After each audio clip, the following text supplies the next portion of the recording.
नमस्कार शेतकरी बांधवांनो, मी मनोज गांधी मंडळ कृषी अधिकारी चिपळूण जिल्हा रत्नागिरी। आज आपण जाणून घेणार आहोत जमिनीची सुपीकता वाढवणारे, पिकांच्या वाढीस चालना देणारे आणि नैसर्गिक शेतीसाठी अत्यंत उपयुक्त असे गोकृपा अमृतम घरच्या घरी कसे तयार करायचे। गोकृपा अमृतम हे एक प्रभावी जीवाणुखत म्हणजेच बॅक्टेरियल कल्चर आहे।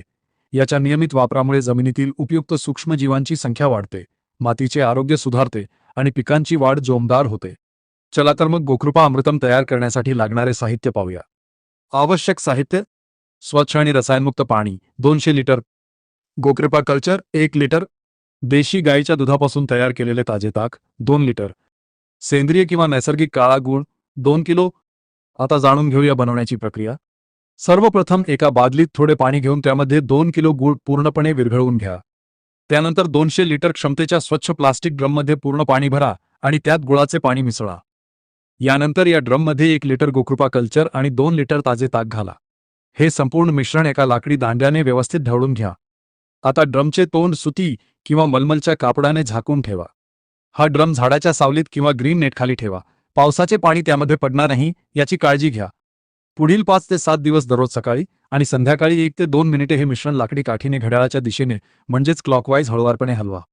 7 दिवसांतर आपले गोकृपा अमृतम वापरण्यासाठी तयार होईल।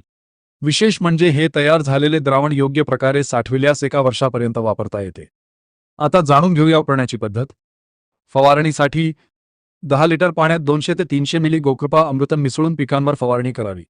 जमिनीद्वारे वापरासाठी ठिबक सिंचन, आळवणी किंवा सिंचनाच्या पाण्यासोबत 1 एकर क्षेत्रासाठी 1000 लिटर पाण्यात हे संपूर्ण 200 लिटर द्रावण सोडावे। शेतकरी बांधवांनो, एक महत्त्वाची गोष्ट लक्षात ठेवा।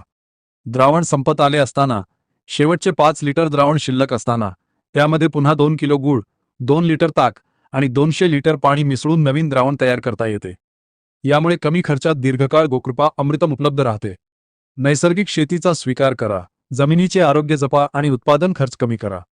गोकृपा अमृतमचा नियमित वापर करा आणि निरोगी माती, निरोगी पीक व समृद्ध शेती घडवा।